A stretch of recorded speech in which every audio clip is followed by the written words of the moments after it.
Hello guys, myself Vanna Sharma and welcome on my channel Net Chemistry Hub। आज हम discuss करेंगे to condensation reaction. Next है, ये part second है। इससे पहले हम पार्ट फर्स्ट में कुछ कंडेंसेशन रिएक्शंस डिस्कस कर चुके हैं, तो आपने नहीं देखा है तो पहले उस लेक्चर को भी देख लें। तो यहाँ कंटिन्यू करते हैं। ये एमएससी प्री ऑर्गेनिक केमिस्ट्री में यूनिट 4th में हम स्टडी करते हैं। यूनिट 4th में है ये, तो जो भी एमएससी प्री का स्टूडेंट यहाँ देख रहा है इस लेक्चर को, तो वो दोनों लेक्चर भी देख सकता है। अब ये है important IIT JAM point of view, CSIR NET and GATE point of view भी ये काफ़ी इम्पोर्टेंट है।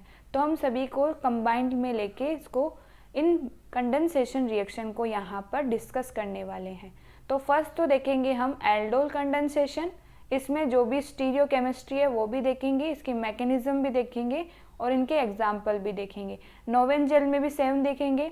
तो नोवेंजल कंडेंसेशन रिएक्शन में भी हम इसकी एप्लीकेशन, मैकेनिज्म और जनरल जो भी इंट्रोड्यूस करना या जो भी इम्पोर्टेंट है वो यहाँ हम डिस्कस करेंगे। तो अब हम स्टार्ट करते हैं। फर्स्ट है यहाँ पर जो हमें देखनी है वो है एल्डोल कंडेंसेशन रिएक्शन। तो एल्डोल कंडेंसेशन रिएक्शन में जो रिएक्टेंट है वो कार्बोनाइल कंपाउंड्स होते हैं। तो कार्बोनाइल कंपाउंड्स वो लेने हैं जिसमें अल्फा हाइड्रोजन हो। तो alpha hydrogen containing carbonyl compound reactant in the aldol condensation reaction and reagent is acid as well as base catalyze। तो यहाँ पर जो reagent लेंगे वो acid भी हो सकता है और base भी हो सकता है। दोनों की हम मैकेनिज्म यहाँ डिस्कस करने वाले हैं और जो प्रोडक्ट बनेगा वो दोनों ही कंडीशन में सेम ही बनता है। So combined alpha beta unsaturated carbonyl compound. तो आपको अभी हम यहाँ पर इंट्रोडक्शन देख रहे हैं जिसमें हम रिएक्टेंट, रिएजेंट, प्रोडक्ट देख रहे हैं। अब इनकी हम स्ट्रक्चर भी देख लेंगे जिससे कि आपको ये क्लियर हो जाए। तो अब स्टार्ट करते हैं इसमें नेक्स्ट। तो ये है बेस कंडीशन में। तो इन बेसिक कंडीशन, बेस नहीं बेसिक कंडीशन,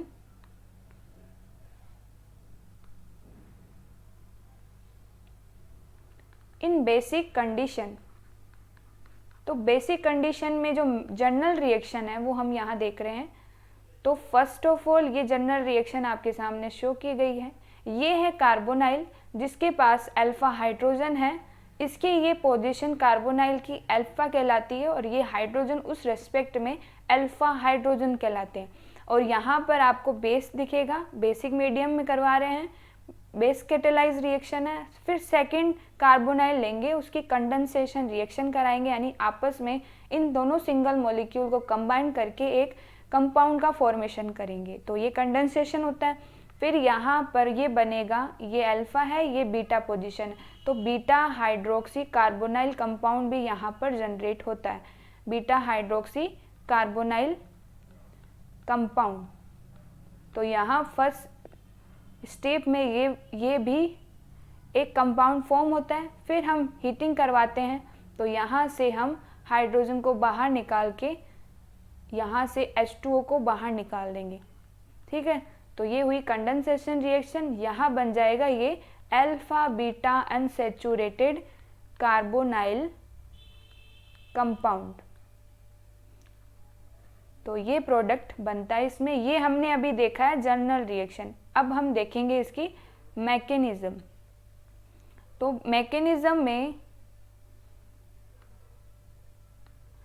मैकेनिज्म में सबसे पहले वो फर्स्ट स्टेप में जो कार्बोनाइल लिया था उसमें अल्फा हाइड्रोजन प्रेजेंट थे। यहाँ 2 हाइड्रोजन है, कोई भी एक ले सकते हो।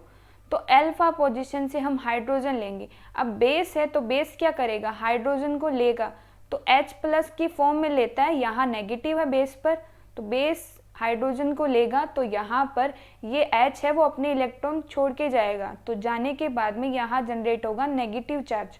अब वो नेगेटिव चार्ज इस कार्बोनाइल के साथ में कॉन्जुगेशन में आ जाएगा, क्योंकि इसके पैरेलल में डबल बॉन्ड प्रेजेंट है। तो नेगेटिव चार्ज क्या चाहेगा कि हम कॉन्जुगेशन में आ जाए। तो कॉन्जुगेशन में जैसे ही आएगा तो यहाँ जनरेट होगा इनोलेट। तो यहाँ बेसिक कंडीशन में इनोलेट बनेगा जो कि एक न्यूक्लियोफाइल की तरह एक्ट करता है।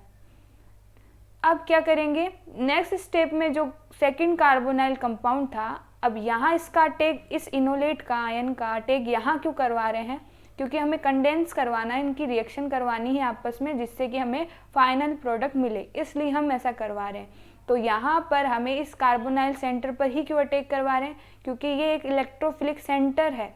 इलेक्ट्रोफिलिक सेंटर पर कौन अटैक करता है, यहाँ जो हमने न्यूक्लियोफाइल जनरेट किया है, तो न्यूक्लियोफाइल इस इलेक्ट्रोफिलिक सेंटर पर अटैक कर जाएगा, तो यहाँ पर इलेक्ट्रॉन इधर मूव करेंगे। तो मूव करने पर हमें ये वाली पोर्शन मिलेगी, ये वाला कार्बन जिस पर अटैक किया है हमने वो ये है, तो ये बन जाएगा O नेगेटिव, और इसका इस कार्बन के साथ में बॉन्ड बन जाएगा जो हमने इसमें बना रखा है। अब एसिडिक वर्कअप है, यानी एसिडिक कंडीशन भी मिल सकती है। ऐसे नहीं है कि बेस ही हाइड्रोजन दे रहे हैं केवल, तो वो वाटर सॉल्वेंट के रूप में एक्ट करता है यहाँ पर, तो H+ उससे मिल सकता है। तो एसिडिक वर्कअप करेंगे, तो वर्कअप में क्या होगा, ये जो O नेगेटिव है वो इसके साथ में बॉन्ड बना लेगा, तो यहाँ पर ये बन जाएगा OH। फिर फर्दर बेसिक मीडियम चल ही रहा है, तो बेसिक मीडियम में क्या होगा, बेस हाइड्रोजन को लेगा, अभी भी इसकी अल्फा पोजीशन पर एक हाइड्रोजन रिमेन था, तो वहाँ से ये बेस क्या करेगा, इस हाइड्रोजन को लेगा और यहाँ जनरेट होगा नेगेटिव चार्ज। फिर वो फर्दर नेगेटिव चार्ज कॉन्जुगेशन में आ जाएगा ऑक्सीजन के, और यहाँ बन जाएगा एक इनोलेट टाइप आयन। अब यहाँ पर डिहाइड्रेशन होगा, यानी वाटर बाहर निकलेगा, तो यहाँ जो वाटर बाहर निकल रहा है वो कंडीशन यहाँ पर, वैसे यहाँ पर हमने नेगेटिव चार्ज जनरेट किया है, तो अभी सॉल्यूशन में H+ है, तो यहाँ से जो ऑक्सीजन OH निकलेगा, यहाँ निकल तो OH ही रहा है, तो ये बैड लिविंग ग्रुप है यहाँ पर, तो यहाँ जो मैकेनिज्म फॉलो होगी वो E1CB मैकेनिज्म होगी। तो जो डिहाइड्रेशन होगा यहाँ पर वो एलिमिनेशन E1CB के बेसिस पर होगा, और E1CB में हम क्या कहते हैं, यही कैरेक्टरिस्टिक्स होते हैं कि बैड लिविंग ग्रुप होता है, लिविंग ग्रुप गुड नहीं होता, फर्स्ट कैरेक्टर ये होता है। और सेकंड होता है इसमें कि यहाँ पर जो एनाइन बनता है वो स्टेबलाइज हो जाता है due two electron withdrawing group. तो यहाँ पर जो कार्बन ये दिख रहा है आपको, कार्बोनाइल C+OR, और यहाँ पर ये कनेक्टेड है, तो ये एक इलेक्ट्रॉन विड्रॉइंग ग्रुप का नेचर शो करता है, जिससे ये नेगेटिव चार्ज क्या होता है, ये इलेक्ट्रॉन विड्रॉइंग ग्रुप इसके नेगेटिव चार्ज को कम करेंगे, और जैसे नेगेटिव चार्ज कम होगा तो स्टेबिलिटी एनाइन की इंक्रीज हो जाएगी। यही हम बेसिक देखते हैं जनरल ऑर्गेनिक केमिस्ट्री में। तो यहाँ जो फॉलो होगी dehydration process due to the E1CB mechanism, तो इसके थ्रू E1CB मैकेनिज्म यहाँ पर प्रोसीड होगी, तो ये यहाँ पर लोन पेयर शिफ्ट होंगे, ये डबल बॉन्ड यहाँ मूव होंगे, और ये OH बाहर निकल जाएगा। और हमने अभी अभी H को निकाला था, तो वो H इसके साथ बॉन्ड बना के H2O फॉर्म कर लेगा, और ये डिहाइड्रेशन हो जाएगा। तो हमें जो फाइनल प्रोडक्ट मिलेगा वो मिलेगा alpha beta unsaturated carbonyl compound. तो इस तरीके से हम इसकी मैकेनिज्म देखते हैं। अब देखते हैं हम इसके नेक्स्ट। तो अब नेक्स्ट है aldol reaction in basic condition. तो बेसिक कंडीशन में कैसे करते हैं, तो हमें यहाँ पर 2 कार्बोनाइल कंपाउंड लेने हैं और उनकी कंडेंस रिएक्शन करवानी है, कंडेंसेशन रिएक्शन। तो यहाँ से हमें जो aldol reaction in acidic condition है वहाँ हमें बनाना है इनोल। तो सबसे पहले ये ध्यान रखो कि बनाना क्या होता है एसिडिक कंडीशन में, तो एसिडिक कंडीशन में आपको इनोल जनरेट करना है। तो इनोल जनरेट कैसे करोगे, एसिडिक कंडीशन है, ऑक्सीजन के पास लोन पेयर होते हैं, तो लोन पेयर यहाँ टेक करेंगे और यहाँ पर OH बना लेंगे और ऑक्सीजन पर आ जाएगा पॉजिटिव चार्ज। फिर हम इसे इनोल बनाएंगे। तो इनोल कैसे बना सकते हैं, यहाँ के प्रोटॉन के इलेक्ट्रॉन को इधर मूव करके इसके पॉजिटिव चार्ज को हटा देंगे और यहाँ जनरेट हो जाएगा ये इनोल। हम इसको फर्दर इसमें भी कन्वर्ट कर सकते हैं, इसलिए यहाँ पर इक्विलिब्रियम टाइप या टोटोमराइज फॉर्म दिखा रहे हैं। तो यहाँ अब क्या करना है, ये बन गया इनोल। अब ये इनोल क्या करेगा, सेकंड कार्बोनाइल कंपाउंड है उसके इलेक्ट्रोफिलिक सेंटर पर अटैक करेगा। और अटैक करने का वे क्या है कि ऑक्सीजन और हाइड्रोजन के जो इलेक्ट्रॉन है उसको ब्रेक करेगा, तो ये नेगेटिव चार्ज जनरेट करेगा अपने ऊपर। और फिर ये क्योंकि हमने H लिया था वो H+ के रूप में वापस सॉल्वेंट या सॉल्यूशन के अंदर चला जाएगा और यहाँ जनरेट होगा नेगेटिव। जैसे ये इलेक्ट्रॉन मूव करेंगे यहाँ पर, तो यहाँ जनरेट होगा नेगेटिव, और फिर ये नेगेटिव चार्ज है वो इस कार्बोनाइल सेंटर पर अटैक करेगा, क्योंकि ये एक इलेक्ट्रोफिलिक सेंटर है और ये एक न्यूक्लियोफाइल है, और ये मूव करेंगे ऑक्सीजन के ऑक्सीजन की तरफ पाई इलेक्ट्रॉन्स, तो यहाँ आ जाएगा नेगेटिव चार्ज। और अभी हमने H+ है ही, तो वो नेगेटिव चार्ज, ये नेगेटिव चार्ज ऑक्सीजन का इसके साथ बॉन्ड बना लेगा, तो ये बन जाएगा OH। अब नेक्स्ट स्टेप में वही एसिडिक, तो यहाँ फिर से ये लोन पेयर ऑक्सीजन के हैं वो यहाँ डोनेट होंगे और ये H2O बना लेगा, क्योंकि यहाँ जो एसिडिक कंडीशन है उसमें कार्बोकेटाइन जनरेट होता है, तो कार्बोकेटाइन फॉर्म करना है यहाँ पर। अब यहाँ पर हम क्या कर सकते हैं, इस पॉजिटिव चार्ज को स्टेबलाइज करेंगे, तो अल्फा पोजीशन, इस पोजीशन से हम अल्फा हाइड्रोजन लेंगे और इस यहाँ पर हम फॉर्म करेंगे एल्कीन। तो यहाँ हम फॉर्म कर रहे हैं एल्कीन, और वो प्रोसेस कौन सी होगी, E1 एलिमिनेशन। E1 एलिमिनेशन कैसे हुई, यहाँ पर सबसे पहले तो कार्बोकैटाइन जनरेट हुआ है और फिर हमने सब्स्टिट्यूटेड एल्कीन बनाई है जो मोर सब्स्टिट्यूटेड एल्कीन है।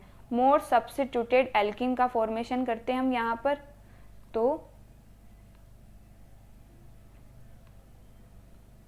तो मोर सब्स्टिट्यूटेड एल्कीन का फॉर्मेशन करते हैं जो कि सच्चे प्रोडक्ट बनाती है एल्कीन। तो यहाँ जो E1 एलिमिनेशन है वो करेक्टरिस्टिक्स यानी कि एसिडिक कंडीशन में जो लास्ट स्टेप है वो एलिमिनेशन E1 को फॉलो करती है, और वहाँ बेसिक कंडीशन में E1CB। तो ये चीज़ भी ध्यान रखनी, ये भी ऑप्शनल क्वेश्चन में बनते हैं। तो यहाँ पर आप क्या करोगे, ये एल्कीन बना दोगे, तो ये बन जाएगा alpha beta unsaturated carbonyl compound. तो ये है एसिडिक कंडीशन में एल्डोल रिएक्शन की मैकेनिज्म। अब देखते हैं नेक्स्ट है क्रॉस एल्डोल रिएक्शन। अब इसकी मैकेनिज्म नहीं, मैकेनिज्म वही फॉलो होगी। अब हम तरीका अपनाते हैं कि हम प्रोडक्ट कैसे बनाएंगे डायरेक्ट। तो ट्रिक समझ लो, ट्रिक तो नहीं है वैसे, प्रोडक्ट बनाने का तरीका ही है। अब क्या करना है आपको, यहाँ पर आपको सबसे पहले चेक करना है कि जो कार्बोनाइल सेंटर है, यहाँ पर आपको 2 कार्बोनाइल सेंटर दिख रहे हैं, उसमें आपको लेस इलेक्ट्रोफिलिक का इनोलेट आयन बनाना है। किसका बनाना है, लेस इलेक्ट्रोफिलिक का इनोलेट आयन फॉर्म करना है। ये बात आप ध्यान रखना, एल्डोल में जो इनोलेट बनाते हैं वो लेस इलेक्ट्रोफिलिक का बनाते हैं। तो सबसे पहले तो आप चेक करना सीखो कि इलेक्ट्रोफिलिक सेंटर कौन सा है, लेस कौन सा है और मोर कौन सा है। अब इसको चेक करते हैं सबसे पहले। तो यहाँ एक इलेक्ट्रॉन विड्रॉइंग ग्रुप जुड़ा हुआ है, NO2 एक इलेक्ट्रॉन विड्रॉइंग ग्रुप होता है जो इलेक्ट्रॉन डेंसिटी इस रिंग की इधर शिफ्ट करता है अपनी तरफ। तो जैसे ही अपनी तरफ मूव करेगा तो यहाँ जो कार्बोनाइल पर है वो इलेक्ट्रोफिलिक सेंटर या इलेक्ट्रॉन डेंसिटी है वो कम हो जाएगी, यानी कि ये मोर इलेक्ट्रोफिलिक है। तो सेकंड कौन सा हुआ, लेस इलेक्ट्रोफिलिक, क्योंकि यहाँ पर इलेक्ट्रॉन रिलीजिंग ग्रुप प्रेजेंट है +I वाला CH3। तो यहाँ पर ये इलेक्ट्रोफिलिक लेस इलेक्ट्रोफिलिक सेंटर है। तो आप क्या करोगे, अब यहाँ पर आपको जो वे लेना है, तो यहाँ जो लेस इलेक्ट्रोफिलिक है ये सेंटर, इसका आपको इनोलेट बनाना है। तो आप क्या करोगे, यहाँ पर इसके लोगे आप, इसको इस तरीके से राइट कर लेते हैं, हमें निकालनी है डायरेक्ट H2O। तो H2O कैसे निकाल सकते हैं वो देखना है हमें, क्योंकि कंडेंसेशन रिएक्शन है। तो यहाँ ये कार्बोनाइल और ये हाइड्रोजन और यहाँ ये NO2। तो जो लेस इलेक्ट्रोफिलिक है ये वाला, उसके तो आपको निकालने हैं 2 हाइड्रोजन, और जो मोर इलेक्ट्रोफिलिक है उसका लेना है आपको ऑक्सीजन।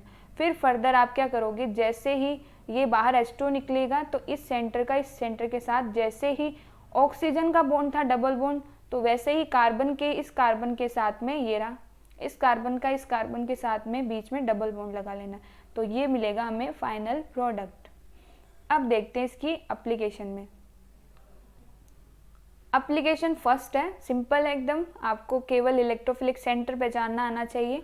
तो यहाँ ये देखो, यहाँ CH3 है, यहाँ एक हाइड्रोजन है, तो इसका तो +I लग रहा है, इसका कोई इफेक्ट नहीं होता। यहाँ पर 2 CH3 है जो कि इसको इलेक्ट्रॉन डेंसिटी को इंक्रीज कर रहे हैं, यानी कि ये लेस इलेक्ट्रोफिलिक है, लेस इलेक्ट्रोफिलिक। ठीक है, क्योंकि यहाँ पर हम इलेक्ट्रोफिलिक कैसे पहचान रहे हैं ये भी देख लो आप, अगर कोई कंफ्यूजन रही हो तो ऐसे भी देख सकते हो, क्योंकि ऑक्सीजन मोर इलेक्ट्रोनेगेटिव है तो यहाँ क्या आएगा, पॉजिटिव चार्ज। अब इस पॉजिटिव चार्ज को ये 2 CH3 मिलके इसको डिक्रीज करेंगे, तो यहाँ पॉजिटिव चार्ज क्या हुआ, कम हुआ ना। तो इसलिए हम इसको क्या कह रहे हैं, लेस इलेक्ट्रोफिलिक। तो इस तरीके से हम चेक करते हैं। तो आई थिंक आपको समझ में आ गया होगा। अब हम इसका प्रोडक्ट बनाते हैं। तो प्रोडक्ट बनाने के लिए वही तरीका कि जो लेस इलेक्ट्रोफिलिक है उसके आपको 2 हाइड्रोजन निकालने हैं और सेकंड वाले का ऑक्सीजन। तो बॉन्ड बना देना है बस आपको। तो पहले सिंपल ड्रॉ करते हैं जिससे कि आप इसको भी अच्छे से आइडेंटिफाई कर सको। तो ये हो गया। यहाँ से आप किसी भी CH3 से आप हाइड्रोजन ले सकते हो, ज़रूरी नहीं है यही लो, उस साइड वाले इस साइड वाले से भी ले सकते हो। तो यहाँ ये बना दिया हमने। अब यहाँ पर ये ऑक्सीजन इसका और लेस इलेक्ट्रोफिलिक का ये 2 हाइड्रोजन तो बाहर निकालेंगे। तो बाहर निकालने के बाद में वाटर बाहर निकल जाएगा। अब बॉन्ड बनाना है केवल। तो ये CH3, इसको मैंने इसके साथ में ये कंबाइंड लिख दिया है, ये CH3 इधर लिख दिया है। ऐसे भी अरेंज कर सकते हो, रोटेट कर सकते हो आप। फिर यहाँ पर इसका डबल बॉन्ड बना देंगे क्योंकि ऑक्सीजन के साथ भी डबल बॉन्ड था, तो यहाँ पर भी इसके साथ डबल बॉन्ड बना देंगे। तो ये हुआ इसका alpha beta unsaturated carbonyl compound. तो ये इसका फाइनल प्रोडक्ट। नेक्स्ट एप्लीकेशन में भी यही करना है आपको सेंटर चेक करना है कि लेस इलेक्ट्रोफिलिक कौन सा है। तो यहाँ आप चेक कैसे करोगे लेस इलेक्ट्रोफिलिक को। तो यहाँ पर ये जो बेंजीन पीएच है वो एक इलेक्ट्रॉन विड्रॉइंग की तरह एक्ट करती है यहाँ पर। तो यहाँ हमने माना है क्योंकि इसका -R +R दोनों इफेक्ट लगता है, तो हम यहाँ कंसिडर कर रहे हैं इसका -I। तो -R तो ये इलेक्ट्रॉन को अपनी तरफ मूव करेगा, तो यहाँ पर तो इलेक्ट्रोफिलिसिटी इंक्रीज हो जाएगी। तो क्या हुआ, ये वाला क्या है, लेस इलेक्ट्रोफिलिक। तो लेस इलेक्ट्रोफिलिक में से आपको निकालने हैं 2 हाइड्रोजन। तो जैसे ही 2 हाइड्रोजन निकालोगे तो आप कैसे लिखोगे इसको, इधर लिख दो इसका H को और इधर ये और ये। नेक्स्ट यहाँ पर ये हो गया मोर इलेक्ट्रोफिलिक। तो इसके तो आपको केवल ऑक्सीजन निकालना है। तो यहाँ पर ये इस तरीके से बाहर निकल जाएगा H2। ठीक है। अब क्या करना है, आपको सीधा बॉन्ड बनाना है। यहाँ पर ये हाइड्रोजन एज इट इज़ लिखना है, यहाँ CH double bond C and यहाँ पर CH3 और C6H5। तो इस तरीके से इसका फाइनल प्रोडक्ट ये होगा। ठीक है। तो नेक्स्ट लेते हैं। नेक्स्ट कंडीशन में हाइड्रोलाइज कंडीशन दे रखी है। तो हाइड्रोलाइसिस रिंग का कैसे करते हैं, हाइड्रोलाइसिस करोगे तो H और OH आएगा। तो एक वो ऑलरेडी है तो उसकी तरफ H और एक OH ब्रेक होने पर ऐड हो जाएगा। तो इस तरीके से इसका हाइड्रोलाइसिस करते हैं हम। तो ये बन जाएंगे यहाँ पर। तो ये ब्रेक हुई है केवल, तो और तो एज इट इज ही रहेगा। नेक्स्ट स्टेप में क्या करेंगे, नेक्स्ट स्टेप में ये कौन टोटोमराइज हो सकते हैं यहाँ पर। तो टोटोमराइज कैसे करेंगे, यहाँ पर एटम को शिफ्ट करेंगे यहाँ पर। तो ये H इधर, तो इस बॉन्ड के इलेक्ट्रॉन इधर मूव कर जाएंगे और यहाँ आ जाएगा नेगेटिव। और फिर ये H है वो पॉजिटिव के रूप में बाहर निकलेगा। तो यहाँ जो नेगेटिव चार्ज आएगा वो इसके साथ बॉन्ड बना लेगा। तो ये नेगेटिव चार्ज भी हट जाएगा। तो जो फॉर्म मिलेगी हमें सेम इधर भी ऐसे ही करना है, इसको इधर, फिर ये बन जाएगा कार्बोनाइल। तो ये एल्डोल रिएक्शन का सबस्ट्रेट बन चुका है। तो यहाँ ये CH3, यहाँ पर भी CH3। तो यहाँ पर अब हम एल्डोल रिएक्शन को फॉलो करेंगे और यहाँ वही वर्क करेंगे कि वाटर को बाहर निकालना है। अब ये जो कार्बोनाइल है दोनों वो एक ही सिस्टम के अंदर है, यानी जो एल्डोल रिएक्शन है वो इंट्रामोलिकुलर एल्डोल कंडेंसेशन रिएक्शन हो रही है। तो इंट्रामोलिकुलर में आपको एक पॉइंट ध्यान में रखना है, नोट कर लेना कि जब भी इंट्रामोलिकुलर एल्डोल रिएक्शन हो रही हो तो अगर रिंग पॉसिबल हो 5, 4, 3 या 6 मेंबर बनने की, तो आप सबसे पहले प्रीफर करोगे 6 मेंबर, फिर 5 मेंबर और फिर 4 मेंबर। तो ये नोट करके ध्यान में रख लेना। तो ये होगा केवल इंट्रामोलिकुलर एल्डोल कंडेंसेशन रिएक्शन में। अब बात करते हैं यहाँ से वाटर। यहाँ तो कोई कंडीशन नहीं क्योंकि यहाँ तो 5 मेंबर रिंग ही बनेगी क्योंकि मैकेनिज्म हमें आती है। तो मैकेनिज्म के बेसिस पर अब क्या करोगे, यहाँ किसी भी पोजीशन से आप 2 हाइड्रोजन रिमूव कर दो तो यहाँ से मान लीजिए मैंने ये किया, तो अब तो आप सेल्फ भी कर सकते हो इसको।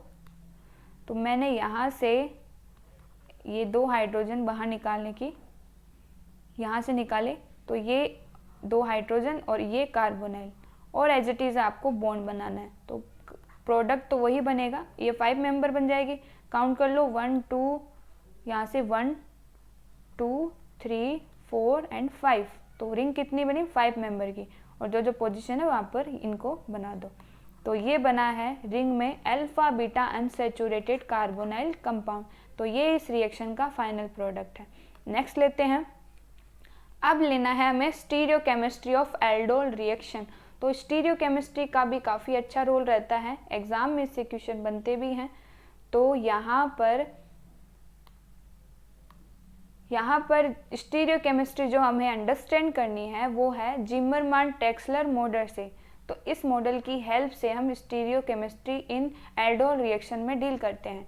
तो सबसे पहले यहाँ पर 2 कार्बोनाइल दे रखे हैं, तो यहाँ पर ये अल्फा हाइड्रोजन प्रेजेंट है, तो यहाँ से इससे क्या करेंगे, इनोलेट बनाएंगे। तो इनोलेट बनाने के लिए हमें बेस चाहिए, और बेस क्या दे रखा है, एलडीए। तो एलडीए की स्ट्रक्चर ये होती है लिथियम डाई आइसोप्रोपाइल एमाइड। तो इसकी शॉर्ट फॉर्म, इसको शॉर्ट में लिखते हैं हम, और एलडीए में। तो यहाँ पर हमने क्या किया है, 2 पॉसिबिलिटीज़ बनाई है कि यहाँ जो इनोलेट बना है उस इनोलेट के रेस्पेक्ट में जो सब्स्टिट्यूएंट आगे ये जुड़े हुए हैं नेक्स्ट सेंटर यहाँ पर, उनको हम अरेंज करने का तरीका लगाते हैं। तो 2 तरीके की एल्किन फॉर्म हो जाती है, एक तो जेड एल्किन और एक ई एल्किन। तो यहाँ जनरेट कैसे हुई है, जब भी इनोलेट यहाँ बना है, मेटल से कंबाइंड है, तो उसको फर्स्ट पोजीशन देते हैं और ये हो जाती है सेकंड पोजीशन। और इस सेंटर में ये मोर एटॉमिक नंबर मोर प्रायोरिटी, तो ये हम प्रोसेस कर रहे हैं यहाँ पर। तो नंबरिंग मैंने इस तरीके से दे दी। तो 1 वाला 1 की ही साइड है, यानी कि जेड एल्किन। इसमें क्या है, 1 वाला है वो इस 1 वाले से अपोजिट है, तो ये हो गई ई एल्किन। तो ये 2 पॉसिबिलिटी होती है कि हमने क्या किया है, ये जो आर है वो मान लीजिए कोई सब्स्टिट्यूएंट है जो इसके साथ में हिंड्रेंस क्रिएट कर रहा है, तो हमने उसको पहले तो इस कंडीशन में बना दिया कि हिंड्रेंस नहीं है। फिर नेक्स्ट कंडीशन में क्या हुआ, हिंड्रेंस क्रिएट हो रहा है, तो हमने उसको आर डबल डैश को नीचे की तरफ बना दिया है। तो इस तरीके से हम पॉसिबिलिटीज़ बनाते हैं यहाँ पर, और ये स्टेबिलिटी चेक करते हैं कि स्टेबल कौन सा है, तो इनमें से मोर स्टेबल कौन सा होगा। तो जो जेड एल्किन होती है वो बनाती है सिन प्रोडक्ट, और जो ई एल्किन होती है वो बनाती है ट्रांस प्रोडक्ट या एंटी प्रोडक्ट, एंटी भी बोल सकते हो, और इसको भी आप सिस कह सकते हो। तो सिस कैसे, ये जो OH है वो इस R के सेम पैरेलल है, यानी कि सेम स्टीरियो है, वेज है, और ये भी वेज है, तो ये हो गया सिस या सिन। और यहाँ पर दोनों एक OH और यहाँ पर ये R डबल डैश, ये है डैश पर, यानी ये दूसरे के एंटी हो गए, यानी ट्रांस या एंटी।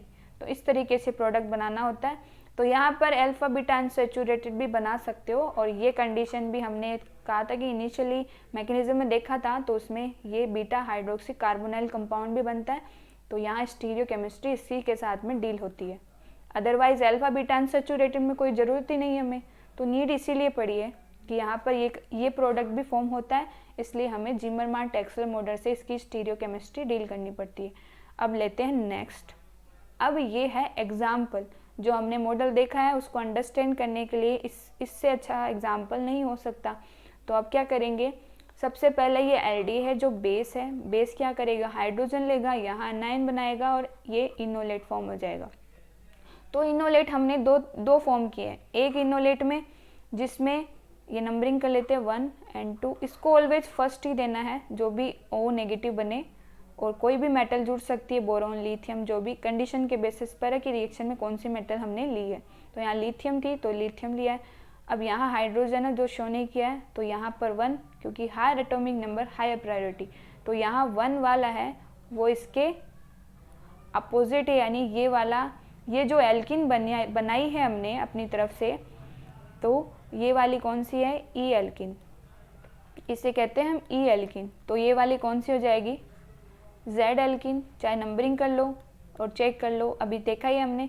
अब यहाँ पर कार्बोनाइल है जो कंडेंसेशन रिएक्शन करेगा और ये प्रोडक्ट बनाएगा। तो E वाली एल्कीन से NT बन जाएगा और Z वाली एल्कीन से ये सिन प्रोडक्ट बन जाएगा।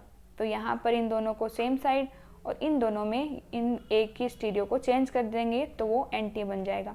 अब यहाँ पर हमने कंडीशन ली है कि जो R सब्स्टिट्यूएंट है ये वाला, ये जो दिख रहा होगा,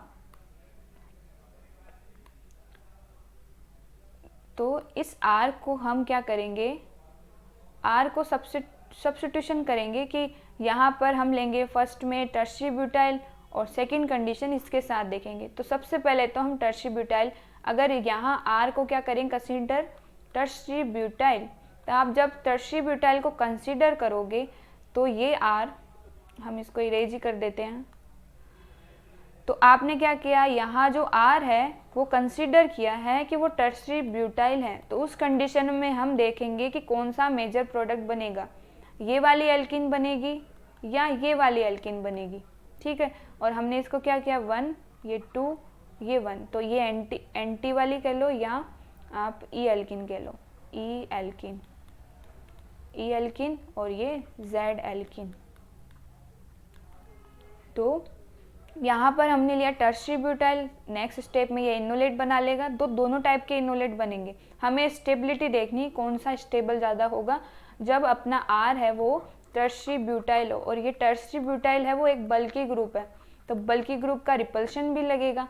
तो अगर आपने क्या किया, यहाँ पर R को क्या लिया है, टर्शियरी ब्यूटाइल, यहाँ लिखो ये टर्शियरी ब्यूटाइल है और यहाँ पर ये ऑलरेडी Me है नीचे की तरफ। अगर आपने इस Me को क्या किया, नीचे की तरफ लिया है, यहाँ तो टर्शियरी ब्यूटाइल ही रहेगा, यहाँ पर भी टर्शियरी ब्यूटाइल ही रहेगा, बट हमने क्या किया, इसकी इस कार्बन की पोजीशन में Me को ऊपर और नीचे अरेंज किया जिससे कि वो सिस और या E एल्कीन या Z एल्कीन में कन्वर्ट हो रही है। तो यहाँ जब Me इस टर्शियरी ब्यूटाइल की तरफ ही रहेगा तो यहाँ लगेगा रिपल्शन, तो रिपल्शन की वजह से यहाँ पर स्टेबिलिटी हो जाएगी कम, तो ये है लेस स्टेबल क्योंकि रिपल्शन लग रहा है। और यहाँ ये टर्शियरी ब्यूटाइल हमने लिया है वो इसके साथ में रिपल्शन शो नहीं कर रहा है, इसलिए ये हुआ मोर स्टेबल। तो टर्शियरी ब्यूटाइल के केस में Z एल्कीन वाला मोर स्टेबल होता है, तो मोर स्टेबल Z एल्कीन है, तो यहाँ जो प्रोडक्ट बनेगा वो इसका स्टेबल हो जाएगा। तो टर्शियरी ब्यूटाइल के केस में जो सिन प्रोडक्ट बना है वो मेजर है, और ये वाला ये हो गया मेजर और ये हो गया माइनर, ठीक है। तो सेकंड वाला माइनर हो जाएगा। अब देखते हैं हम सेकंड वाला केस जिसमें प्रेजेंट है R इथाइल ग्रुप। अब ये है इतना बल्कि नहीं होता है, यानी नॉट बल्कि ग्रुप। तो यहाँ पर R को हम क्या करेंगे, यहाँ पर ET कंसीडर करेंगे और यहाँ पर भी ET और इसमें भी ET, और वही पॉसिबिलिटी बनाएंगे कि एक बार Me को नीचे की तरफ और एक बार Me को ऊपर की तरफ। तो जो जनरल रिएक्शन यहाँ पर दे रखी है, जैसे हमारे पास सबस्ट्रेट है, ये दे रखा है कार्बोनाइल, इसमें हमें ऑलरेडी नीचे की तरफ ही है, यानी कि जनरल हो गया कि हमें दे ही ऐसे रखा है।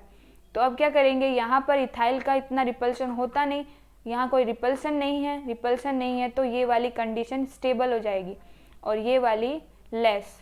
तो यहाँ जो बना था तो ये वाली कंडीशन मेजर हो जाएगी और ये वाली लेस हो जाएगी, ये माइनर हो जाएगी। तो इससे जो प्रोडक्ट बनेगा वो मेजर हो जाएगा और इससे प्रोडक्ट बनेगा वो माइनर हो जाएगा। तो एल्कीन कौन सी जिससे मेजर बन रहा है, ये सेकंड हो जाएगी, ये फर्स्ट। तो ये वाली एल्कीन है एंटी, तो एंटी या अपन कह सकते पहले ई एल्कीन लिखेंगे उसके बाद में हम एंटी कहेंगे, जो प्रोडक्ट बनेगा वो एंटी है। तो इससे प्रोडक्ट ये बनेगा मेजर, तो ये प्रोडक्ट बना इसे मेजर।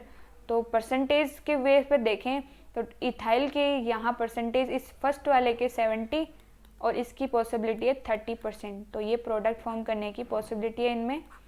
तो इस तरीके से हम यहाँ पर इस मॉडल को डिस्कस करते हैं। अब लेते हैं नेक्स्ट। तो एल्डोल कंडेंसेशन कंप्लीट हुई। अब नेक्स्ट रिएक्शन ले रहे हैं नोवेंजल कंडेंसेशन रिएक्शन। तो Knoevenagel condensation reaction condensation between carbonyl compound and activated methylene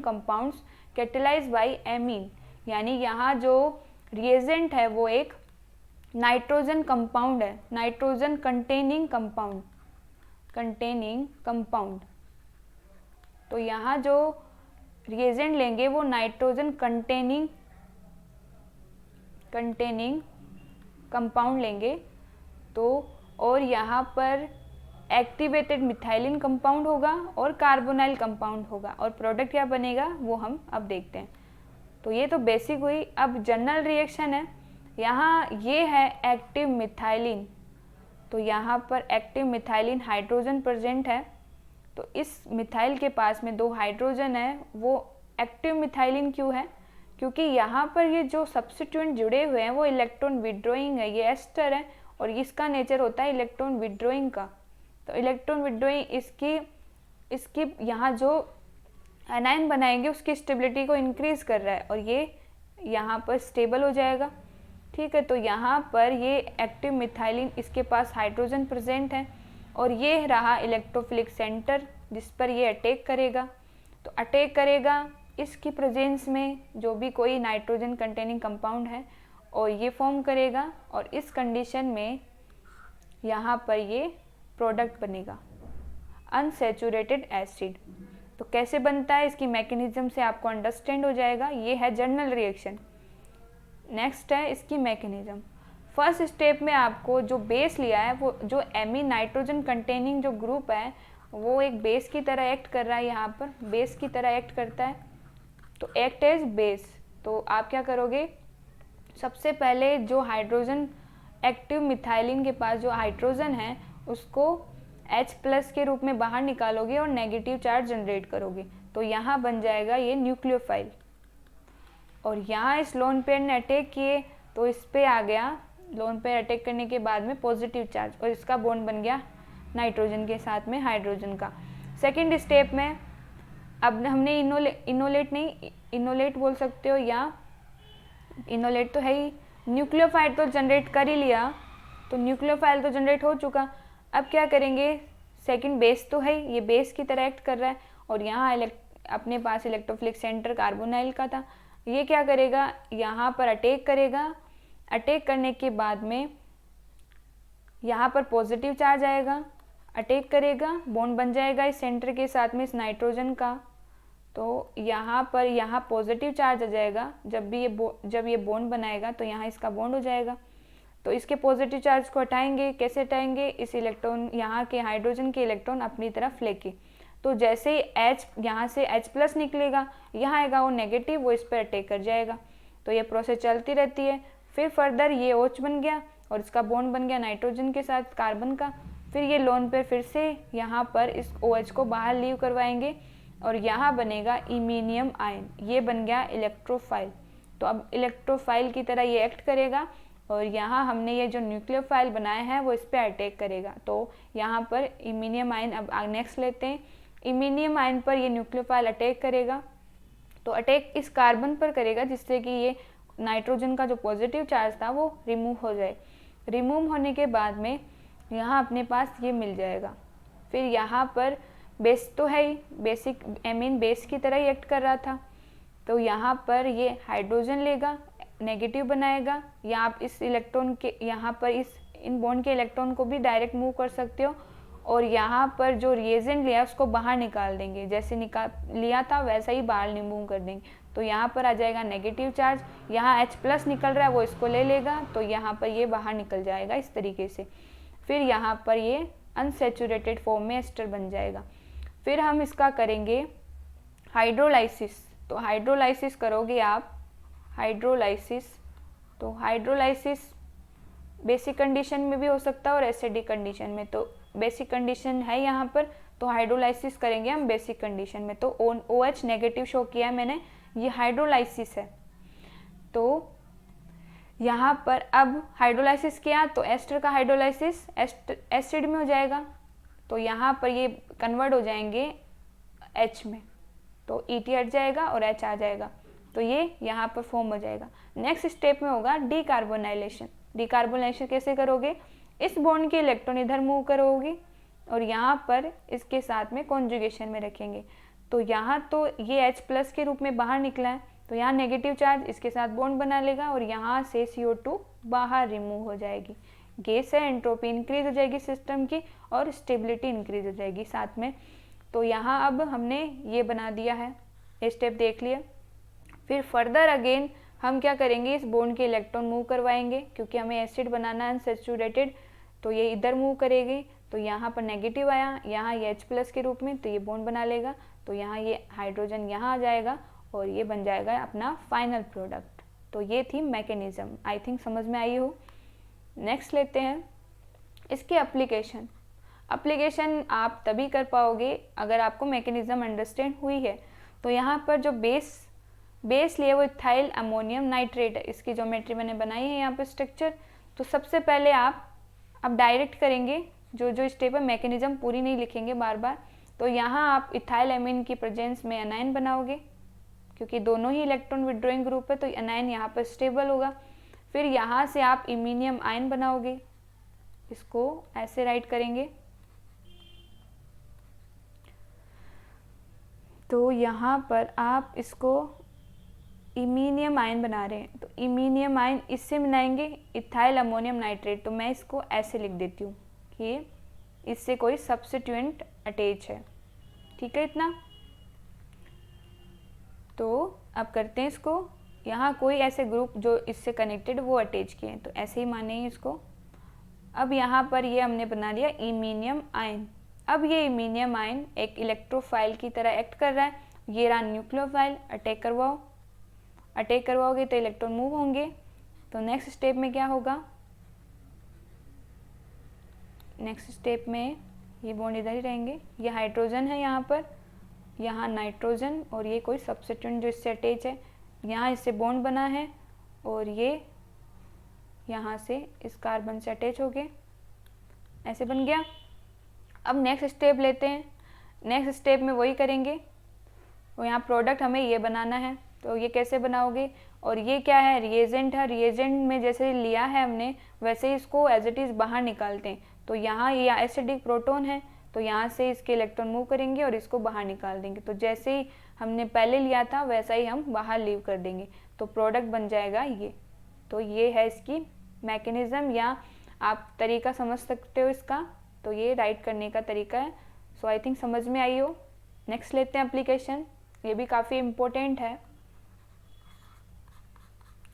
तो इस एग्जाम्पल में क्या करना है आपको, वही आपको यहाँ पर क्या है, उस तरीके से दे नहीं रखा, आपको एक्टिव मिथाइलिन ग्रुप देखना पड़ेगा। पिप्रिडिन गिवन है, ये बेस ही है, तो बेस है।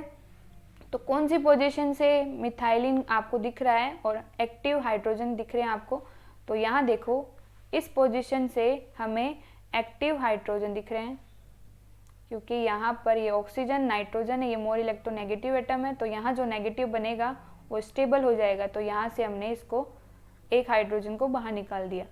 फिर ये बन गया न्यूक्लियोफाइल। अब ये न्यूक्लियोफाइल क्या करेगा, इलेक्ट्रोफिलिक सेंटर पर अटैक करेगा, और ये रहा इलेक्ट्रोफिलिक सेंटर, इस पर अटैक करवा दो। अटैक कब करवाओगे, तब करवाओगे जब आप पहले इसका इमीनियम आयन बनाओगे। वैसे हमें पता है, लेकिन अगर आप थोड़ा सा भी मिस कर गए तो भी हो सकता है आंसर, लेकिन यहाँ पर वो नेगेटिव रह जाएगा। तो आपको इसकी आइडेंटिफिकेशन तो याद रखनी ही होगी। तो यहाँ ये कार्बोनाइल है, यहाँ पर हमें इमीनियम आयन बनाना है, तो यहाँ पॉजिटिव, और ये पिप्रिडिन बना दो। ये पिप्रिडिन बना दिया, यहाँ पर पॉजिटिव चार्ज आ गया है। अब इस न्यूक्लियोफाइल का अटैक करवा देते हैं। न्यूक्लियोफाइल का अटैक करा है तो ये पॉजिटिव चार्ज लीव हो गया। अब मैं पूरा सिस्टम ना बना के मैं इतना ही बनाऊंगी, इसको केवल अंडरस्टैंड करना है हमें। तो ये यहाँ पर ऐसे, और यहाँ ये बेंजीन रिंग, और इससे कनेक्टेड ये हाइड्रोजन, और ये नाइट्रोजन, और यह पिप्रिडिन कंप्लीट। ठीक है, अब यहाँ पर हम बनाएंगे इसके बॉन्ड, यहाँ इस कार्बन से, ये जो कार्बन है सेंटर से और इससे जुड़े हुए हैं, इस कार्बन से अटैच है, यहाँ इस कार्बन से नेक्स्ट ये डबल बॉन्ड, एंड यहाँ पर एज इट इज़ ये रिंग बना देते हैं जैसे दे रखी है हमें। और सेकंड पोजीशन यहाँ से डायरेक्टली कनेक्ट इस पोजीशन से है ये बेंजीन रिंग, और इससे सब्स्टिट्यूएंट पैरा पोजीशन पर कनेक्टेड है SO2Me। अब क्या करेंगे, इस रिएजेंट को बाहर लीव करवाएंगे। या पिप्रिडिन है, तो ये क्या है, ये हमने रिएजेंट लिया है और रिएजेंट को एज इट इज़ कैटलिस्ट कह सकते हो, रिएजेंट कह सकते हो। इसको बाहर लीव कराना है, तो यहाँ वाले प्रोटॉन क्या है, अभी भी एक प्रोटॉन प्रेजेंट है, तो ये अभी भी स्टेबल एनायन बना सकता है। तो इसको बाहर निकालेंगे यहाँ से और यहाँ जनरेट करेंगे नेगेटिव चार्ज। तो सिंपल सी है मैकेनिज़्म। तो इस रिएजेंट को बाहर निकाल देंगे तो ये वापस पिप्रिडिन के रूप में बाहर निकल जाएगा। तो यहाँ ये प्रोडक्ट, फाइनल प्रोडक्ट मिलेगा हमें ये। सो आई थिंक आपको समझ में आई हो। सो यहाँ पर कंप्लीट होती है मैकेनिज़्म। आई होप आपको कंप्लीट समझ में आया हो, कोई भी इशू ना हो आपको। So keep smile, keep study and thank you.